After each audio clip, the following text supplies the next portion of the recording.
آج کی بابرکت شب نور شب برات کے نام سے معروف اور مشہور ہے۔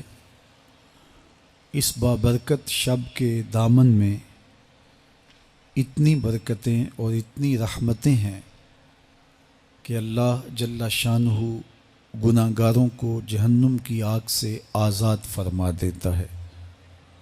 ام المومنین سیدہ طیبہ طاہرہ سیدہ عائشہ صدیقہ رضی اللہ تعالی عنہا فرماتی ہیں، ایک دن میں دیکھا کہ حضور میرے حجرہ میں نہیں ہیں، تو میں حضور کو تلاش کرنے نکلی۔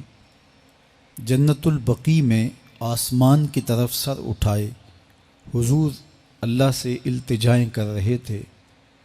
مجھے دیکھا تو ارشاد فرمایا، عائشہ کیا تم نے یہ سمجھا کہ اللہ کا رسول تم سے زیادتی کرے گا؟ فرماتی ہیں میں نے عرض کی یا رسول اللہ صلی اللہ علیہ وسلم، میں یہ سمجھا شاید آپ کسی زوجائے محترمہ کے حجرہ میں تشریف لے گئے ہیں۔ فرمایا آج لیلۃ النصف من شعبان، شعبان کی 15ویں رات ہے، درمیانی شب ہے۔ اس رات کو اللہ تعالیٰ جل شانہ آسمان دنیا پہ نزول اجلال فرماتا ہے اور قبیلہ بنو کلب کی بکریوں کے بالوں سے زیادہ لوگوں کو جہنم کی آگ سے آزاد کر دیتا ہے۔ قبیلہ بنو کلب عرب کا بہت بڑا قبیلہ تھا جو بھیڑ بکریاں پالتے تھے اور لاکھوں کی تعداد میں ان کی بکریوں اور بھیڑوں کے ریوڑ تھے۔ تو اس قبیلے کی بکریوں کے بالوں سے بھی زیادہ گناہ گاروں کو جہنم کی آگ سے آزاد کر دیا جاتا ہے۔ تو یہ وہ بابرکت شب رحمت ہے، شب نور ہے، جس کے دامن میں اتنی برکتیں ہیں کہ کوئی محروم نہیں رہتا۔ صرف وہ بد نصیب لوگ جو شرک میں مبتلا ہیں، جو سخت کینہ پرور ہیں، جو قطع رحمی کرتے ہیں، قاتل ہیں، عادی شرابی یا بدکار ہیں، انہیں اس مبارک رات میں محروم رکھا جاتا ہے، ورنہ اللہ کی رحمتوں کا عموم اس بابرکت راتوں میں اس قدر ہوتا ہے کہ کوئی گناہ گار جو اس کے حضور ہاتھ دعا کے لیے اٹھاتا ہے اور اپنا دامن پھیلا کے اس کی رحمتیں مانگتا ہے، اسے محروم نہیں رکھا جاتا، بلکہ اللہ سب گناہ گاروں کو جہنم کی آگ سے آزاد کر دیتا ہے۔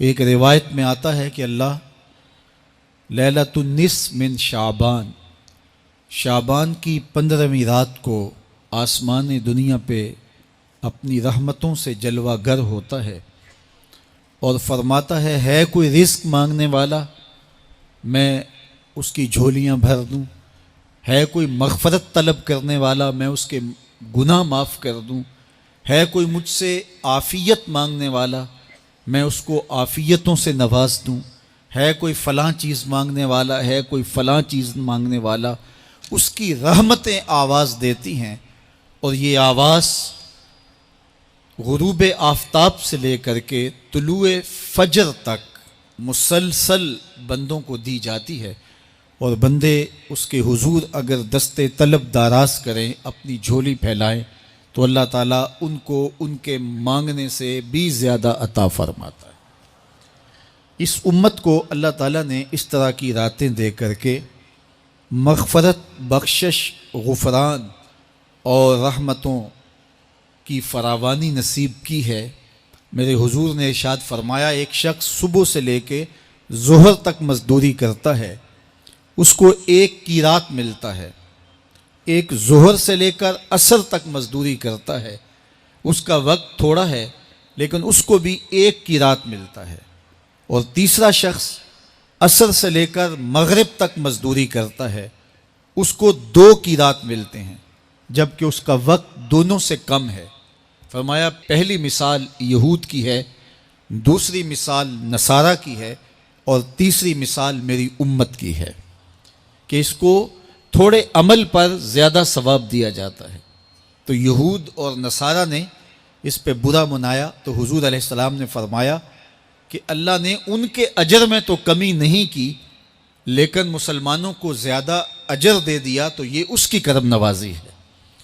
تو یہ تھوڑے وقت کی عبادتیں اور چند راتوں کی بیداری اور مخصوص اوقات میں اللہ کے حضور عبادت و ریاضت ایک گناہ گار کو کہاں سے کہاں تک پہنچا دیتی ہے، اس کے گناہوں کی معافی کا ذریعہ بھی بنتی ہے اور درجات کی بلندی کا سبب بھی۔ دیکھیے لیلۃ القدر ایک رات 1000 مہینے کی عبادتوں سے بہتر قرار پاتی ہے۔ اسی طرح دیگر مواقع ہیں کہ اللہ تعالیٰ اس امت کے لیے رکھے ہیں، رحمت رب بہانہ می طلب، اور یوں بھی پڑھا گیا رحمت رب بہانہ می طلب۔ اس کی رحمتیں قیمت نہیں مانگتی اور اس کی رحمتیں بہانہ تلاش کرتی ہیں، تو وہ اپنے بندوں کو بخشنے پہ آمادہ ہے اگر وہ اپنا دامن طلب پھیلائیں۔ قرآن مجید میں ایک مقام دیکھیے کتنا دل آویز ہے، فرمایا ما یفعل اللہ بعذابکم، اللہ تمہیں عذاب دے کے کیا کرے گا؟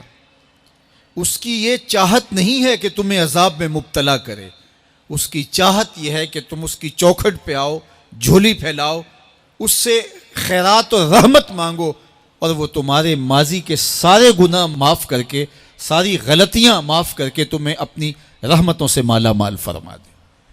تو وہ بندوں کو بخشنے پہ، بندوں کی مغفرت کرنے پہ آمادہ ہے اور اس کی رحمتیں بہانے تلاش کرتی ہیں۔ اللہ اکبر۔ اور دوسری جانب اس کے بندے، اس کے مملوک، اس کی مخلوق، اور مخلوق کی گناہ گار اور نیکوکار اس کی رحمتوں کے طالب ہوتے ہیں، بلکہ وہ گناہ کرنے کے بعد جب معافی مانگتے ہیں تو اللہ کو یہ معافی بہت پسند ہے۔ معافی مانگنا، اس کے حضور اپنے دامن کو پھیلانا، وہ اس کو بہت زیادہ محبوب ہے۔ انسان کی فطرت کے اندر گناہ رکھا گیا ہے۔ آگ، ہوا، مٹی، پانی، یہ ان 4 چیزوں کا مرکب ہے۔ اس کے جو عناصر ہیں اس میں کبھی اعتدال قائم نہیں رہتا اور اس سے گناہ سرزد ہو جاتے ہیں۔ گناہ کرنے کے بعد بندے کا اس گناہ پہ اصرار کرنا، اڑ جانا، ضد کرنا، توبہ نہ کرنا اللہ کو یہ پسند نہیں، لیکن اگر اس سے گناہ سرزد ہو جائے تو پھر وہ توبہ کر لے تو اللہ کو یہ بہت زیادہ پسند ہے۔ جو اس سے ہو سکے نیکی وہ اللہ کے حضور پیش کرے، لیکن اس کے اندر جو شر رکھی گئی ہے، اس کے اندر جو قوتیں گناہ کی رکھی گئی ہیں، اس سے اگر اس سے گناہ سرزد ہو جائے تو پھر وہ اللہ سے توبہ کرے، اللہ کی طرف رجوع کرے، تو اللہ اس کی توبہ کو نہ صرف قبول کرتا ہے بلکہ اس کے گناہوں کو معاف کرتا ہے اور گناہوں کو بدل کے نیکیوں میں تبدیل کر دیتا ہے۔ جب گناہ نیکیوں میں تبدیل ہو گئے تو جتنا بڑا گناہ گار تھا اتنا بڑا نیکوکار ہو گیا۔ حضرت سیدنا عمر رضی اللہ تعالیٰ عنہ بازار میں جا رہے تھے تو ایک شرابی نے ہاتھ میں بوتل پکڑی تھی شراب کی، تو حضرت عمر ہاتھ میں درہ رکھتے تھے اور آپ کا جاہ و جلال دیدنیت ہوتا، تو جو ہی حضرت عمر رضی اللہ تعالیٰ عنہ کو اس نے دیکھا تو ڈر گیا اور دل ہی دل میں کہا اے اللہ آج عمر کے قہر سے بچا لے، میں تیری بارگاہ میں سچی توبہ کرتا ہوں، اور جلدی سے شراب کو بغل میں چھپا لیا۔ اتنے میں حضرت عمر سر پہ پہنچ گئے اور گرج کر کڑک کے کہا کہ یہ تیری بغل میں کیا ہے؟ چونکہ اس کو بوتل چھپاتے دیکھا تھا تو وہ ڈر گیا اور ڈرتے ڈرتے کہنے لگا حضرت یہ سرکہ ہے۔ اب تھی تو شراب، لیکن ڈرتے ہوئے بولا حضرت سرکہ ہے۔ تو حضرت عمر نے کہا نکال۔ جب نکالا تو شراب نہیں تھی، واقعی سرکہ بن چکا تھا۔ تو جب اللہ کے حضور کوئی توبہ کرتا ہے اللہ اس کے گناہوں کو بدل کے نیکیوں میں تبدیل کر دیتا ہے۔ حدیث پاک میں آتا ہے کہ قیامت کے دن اللہ ایک شخص کو کہے گا کہ اپنا نامہ اعمال پڑھ، تو وہ نامہ اعمال پڑھنے لگ جائے گا، تو نامہ اعمال کے اندر چھوٹے گناہ بھی ہوں گے، بڑے گناہ بھی ہوں گے، تو اللہ سے حیا کرتے ہوئے، شرم کرتے ہوئے وہ بڑے بڑے گناہوں کو چھوڑتا جائے گا اور چھوٹے چھوٹے گناہوں کو پڑھتا رہے گا۔ جب وہ سارے گناہ پڑھ چکے گا اور کتاب ختم ہوگی تو اللہ تعالیٰ اسے فرمائے گا، میرے بندے تو نے یہ جتنے گناہ پڑھے ہیں میں نے سب کو بدل کے نیکیوں میں تبدیل کر دیا۔ تو بندہ کہے گا، اللہ ابھی تو میرے بڑے بڑے گناہ رہتے ہیں جو میں نے پڑھے ہی نہیں۔ فَضَحِكَ النَّبِيُّ حَتَّى بَدَتْ أَنْيَابُهُ، حضور جب یہ بیان فرما رہے تھے تو حضور اتنا مسکرائے کہ صحابہ نے حضور کی داڑھیں دیکھ لی۔ تو پہلے وہ بڑے بڑے گناہ چھوڑے جا رہا تھا، لیکن جب اللہ فرمائے گا کہ میں تیرے گناہوں کو بدل کے نیکیوں میں تبدیل کر دیا، تو وہ کہے گا ابھی تو بڑے بڑے گناہ رہتے ہیں جو میں نے ابھی پڑھے ہی نہیں۔ تو جب کوئی بندہ اس کے حضور توبہ کرتا ہے، اللہ یہ نہیں دیکھتا اس نے گناہ کتنے کیے ہیں، یہ دیکھتا ہے بندہ آیا میری چوکھٹ پہ ہے تو اللہ اس کے پچھلے سارے گناہ معاف فرما دیتا ہے۔ اللہ اکبر۔ میرے اور آپ کے آقا و مولا نے اللہ کے حضور توبہ کرنے اور اس پر اللہ کی خوشی اور اللہ کی خوشنودی کا ذکر کرتے ہوئے ایک مثال بیان فرمائی کہ ایک شخص صحرا میں سفر کر رہا تھا تو وہ ایک درخت کے نیچے دوپہر کاٹنے کے لیے، سستانے کے لیے رک گیا اور درخت کے ساتھ اپنے اونٹ کو باندھ دیا اور خود لیٹ گیا تاکہ دوپہر کاٹ لوں۔ تھوڑی دیر کے بعد جب اس کی آنکھ کھلی تو اس نے کیا دیکھا کہ اونٹ ماں ساز و سامان کے ساتھ غائب ہے۔ اب صحرا میں اونٹ کا گم ہو جانا گویا زندگی چلے جانے کے مترادف ہے۔ تو اس نے دائیں بائیں بھاگ دوڑ کے دیکھا کہ کہیں اونٹ کا نشان مل جائے، لیکن اونٹ کا نشان نہیں ملا۔ تا حد نظر کوئی انسانی آبادی نہیں۔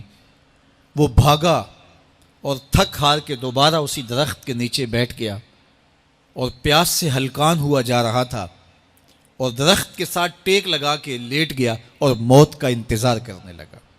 جن لوگوں نے صحرا کا سفر کیا ہے ان کو اس بات کا اندازہ ہوگا کہ کئی 100 میل تک انسانی آبادی ہی نہیں، اب نہ کچھ کھانے کے لیے بچا نہ کچھ پینے کے لیے بچا، اونٹ بھی غائب ہو گیا، توشا بھی ساتھ ہی چلا گیا، تو اب ظاہر ہے سیدھی موت ہی نظر آ رہی ہے۔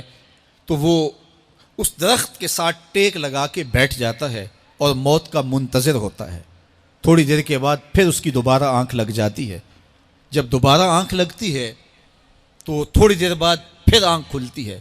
جب دوبارہ آنکھ کھلتی ہے تو دیکھتا ہے کہ اونٹ جو گما تھا ماں ساز و سامان کے اس کے پاس کھڑا ہے۔ تو صحرا میں اس حالت میں اونٹ کا مل جانا زندگی مل جانے کے مترادف ہے۔ تو وہ اتنا خوش ہوا کہ خوشی کی انتہا نہ رہی، بلکہ مسرتوں کے ہجوم میں درک گیا اور کہنے کیا لگا، اللہم انت عبدی وانا ربک، اے اللہ تو میرا بندہ اور میں تیرا رب۔ کہنا تو یہ تھا کہ تو میرا رب اور میں تیرا بندہ، لیکن مسرتوں کا ہجوم ہی اتنا تھا، خوشیوں کا ہجوم ہی اتنا تھا کہ زبان پہ قابو نہ رہا۔ کسی کے آنے سے ایسے ہوش اڑے ساقی کے، شراب سیخ پہ ڈالی اور بوتل میں کباب۔ کہنا یہ تھا اللہم انت ربی وانا عبدک، لیکن اس قدر خوش ہوا جب بھی تیری قربت کے امکان نظر آئے ہم اتنے خوش ہوئے کہ پریشان نظر آئے۔ تو کہنا یہ تھا کہ اے اللہ تو میرا رب اور میں تیرا بندہ، لیکن خوشیوں کے ہجوم میں وہ کہتا ہے اللہم انت عبدی وانا ربک، اے اللہ تو میرا بندہ اور میں تیرا رب۔ حضور یہ بات بیان کرنے کے بعد صحابہ سے پوچھتے ہیں کہ ذرا بتاؤ اس بندے کو کتنی خوشی ہوئی کہ خوشی میں زبان بھی قابو نہ رہی اور اپنے آپ پہ کنٹرول نہ رہا، اور خوشیوں کے ہجوم میں اسے یہ بھی پتہ نہیں چل رہا کہ وہ کیا بول رہا ہے۔ تو صحابہ نے عرض کی حضور بہت زیادہ اسے خوشی ہوئی۔ تو میرے حضور نے یہ بات کرنے کے بعد ارشاد فرمایا، جس طرح اس کو گما ہوا اونٹ ملا اور اس کی خوشی کی انتہا نہ رہی، تو فرمایا جب کوئی شخص توبہ کرتا ہے اور اللہ کی حضور پلٹ کے آتا ہے، گناہوں سے معافی مانگ کے اس کی دہلیز پہ آتا ہے، میرے حضور نے فرمایا اللہ اس سے بھی زیادہ خوش ہوتا ہے کہ میرا بندہ میری چوکھٹ پہ آ گیا۔ تو وہ یہ چاہتا نہیں کہ اپنے بندوں کو عذاب دوں، وہ خود آگ میں چھلانگے لگائیں تو اس کی مرضی، اگر گناہ سرزد بھی ہو گیا